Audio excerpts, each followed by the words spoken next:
they don't seem to be as passionate as Clinton. Clinton enjoyed every step out of the way. He loved the process. He loved campaigning. Absolutely. And you see that sometimes, like, people, they need to see the real you. People, when they, I don't care if you go to the White House, I don't care if you're shooting a movie, writing a book, doing a show, doing a talk show. I'm tired of seeing fake and phony people. You want to see reality. Yes, hon. You want to see people for who they are. Right. And what I appreciate about Obama, to me, in the way he talks, he's a great speaker. He's a smart guy. But to me, he comes across in a very, excuse me, in a very realistic way. There's nothing about him to me that is kind of like, okay, he rehearsed that. Like, just to give you an example, when I see Sarah Palin, when I was following the campaign 4 years ago, I was kind of like, I said, oh my gosh, she's way too rehearsed. She's not ready. She is not ready. But it's interesting what's going on. And Romney said today, and I make note of that, they were talking on CNN again, that Romney, I will create 12 million jobs, he said. People are hungry for specifics. They need to fix the economy. We need to save this country. We need to get this country out of the deficit. How do you do that? How do you fix a country in 4 years? Now, we were under Bush for how many years? 8 years? So you tell me, where are we heading if Romney becomes a president? Where are we going? Okay, I'm going to ask you this, because I've been thinking a lot about this question, and if I were ever going to do this with you. Should we run for the White House, Arthur, you and me? Well, here's what I'd like you to say. If I were part, I always imagine being a young person saying, Mr. Obama, why don't you ask him this question? You know, Mr. Romney, why don't you answer this question? How come you have 7 houses? Yeah. How come you have 7 houses? You opened and closed businesses. You know you got all those fees. Your children have $100 million in trust. It's crazy.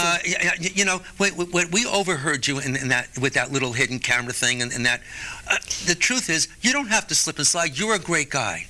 And you know what? You would be a great president. Mm-hmm. But the fact of the matter is, when you start taking issues with a woman's prerogative to birth control, that's right. None of your business. You don't do that. And besides, you're right. This is very subjective. No, it's a very private matter.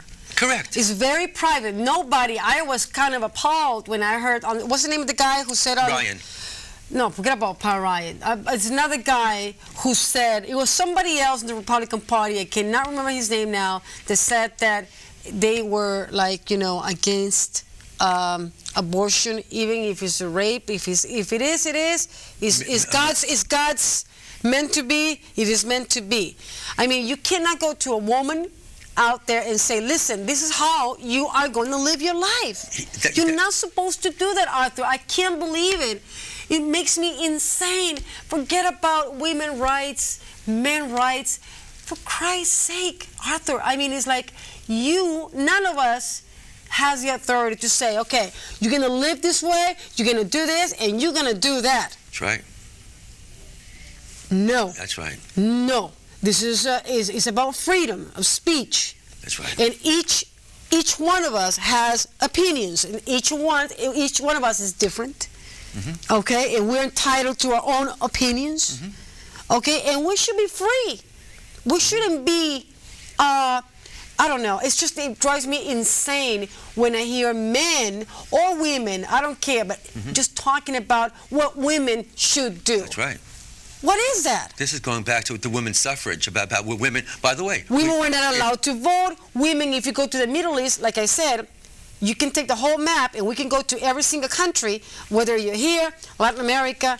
Well, thank God things are better in Latin America. I don't know, women, they seem to have good rights, education rights. I mean, women, they have 2, 3, 4 different college degrees over there, where I come from. Education is a huge deal, okay? But in other places of the world, women are not entitled to study. Women are not entitled to speak up. So, I don't know, I feel that we're just going backwards. And what makes me furious is when I hear the Republicans, with all due respect, because I like them. I like Romney. I like Bush. I think they seem likable. They seem very nice men. But when I hear about women's rights, when I hear things that I said, my God, are they stuck in time? Are we going backwards or are we going forward? So that's what makes me a little bit like, wait a second. But it's the same And thing. what do they do? I'm sorry, but are they so impatient because they want power, and everybody's upset? Okay, I want to be the president. I want to be in the White House, and this is what we're gonna do. I mean, where's the truth? What are politicians? They're always saying stuff because they want to get votes. Yes. They want to get ahead. Yes. Now, when they're in the White House or when they become presidents, they forget about real people. The constituency. So, like I said, I have mixed up feelings about the whole thing because I love politics as much as I love it, because I'm very passionate about it. I know you are. I'm turned off by it because I I see that people, it's not about how you sound on TV and what it looks right, and you have to go this way, you have to behave that way, you have to read from the teleprompter this way. No. It's about reality. People want to pay bills, they want to pay mortgages, they want to send kids to college. College is not affordable. Mm-hmm. Mortgages, interest, debt, mm-hmm. deficit, how I'm going to raise my child, how I'm going to bring him to school, how I'm going to do it if I'm a single mother. So there's a lot going on, it's a lot going on. And I think politicians should be a little more sensitive about reality. Reality, Arthur. Forget about the votes. Just really care about what's going on out there and see what it's like to work for $6 an hour, $7 an hour, $8 an hour. Be a delivery guy. Be a stripper.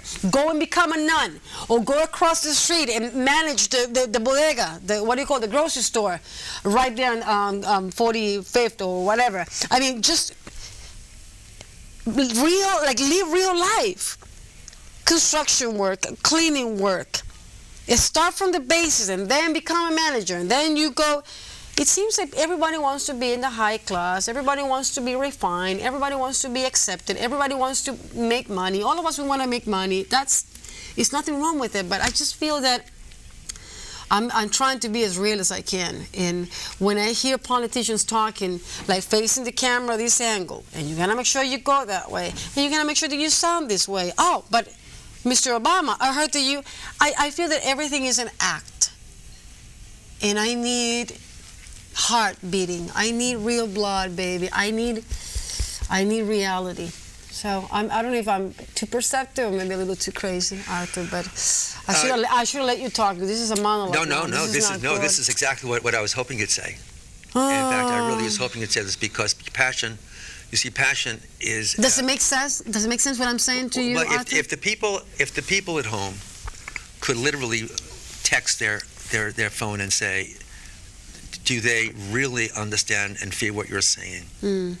First of all, you're an international woman, so you represent women from all over the world. Mm-hmm. You have, as I do, we have different kinds of blood running through our veins, and we've been here many, many times before. Mm-hmm. The truth of the matter is, and I just got this idea in a second, I came into the same political dynamic in 1942. I was a war baby. My mother was 40 years old when she had me. Oh, wow. On May 4th, 1942. That's encouraging to hear. And she was 42 and I was just born. And the ships at sea were bombing Germany. Mm-hmm. And they were still fighting in Japan. And when I watch those movies on television, I say, when I was born, it says May 4th, 1942, I was just being born that morning, and I see these men with rifles fighting on this island. During my time, what were my mother and father thinking about? Right. Flash forward 60, President Kennedy, 20 years. What happened at the very time when he was having that first election, that first debate with Nixon? It's interesting they say that JFK got a sunburn before he had it. But you know what? He knew, by the way, he only won by 100,000 votes. 100,000 votes. Mm-hmm. In other words, the popular vote just squeaked by in order to get to those electoral votes. But it was the closest presidential election ever. But but I'm asking you to do this for me. People, women, have to hear you speak your passion, because that's making people out here feel very warm and saying, I understand. Thank God she's speaking. Well, no, forget about thank God. Oh, I can't believe it. Look at that. Once again, I want to thank my sponsors. Caterina Lancova, thank you for dressing me every single Friday. I love you, doll. Jairo Zuleta Makeup, I love you too. I love you too. Dwayne Harris, Big Mountain Entertainment, of course, and Mr. Chris Kosak, the voice that sells, and Franco Neri Velotti. God, I forgot that one in the other show. I feel bad about that. I want to thank Gloria, Messer, and Frank, Danny. I want to thank my camera people, Catherine, Anita, Wilson, Mike Tapp, and of course Arthur English as a guest. I'm telling you, like I said, we can, like I said, you read, you do your work, but I do my work too. And Arthur, we can talk for hours, man. I'm very proud of you, and I just want you to know, keep on doing this great work. I like the table. And what do you think of the I love table? it. And when I'm home and I watch you on television, I can't believe that I'm here speaking to you Oh, no. at this table and saying, I am so grateful that you asked me to be your guest tonight. Are you happy? I'm very happy, and I'm thrilled to be here with you. Yeah. It's really an honor. Should we get married? I threw you off there back again. I know what you're thinking in your head. I've Be always careful, said- because I'm seeing it, and I don't know if I like it. You know what? Oh, I don't know if I like that shot, By the way, Gloria. remember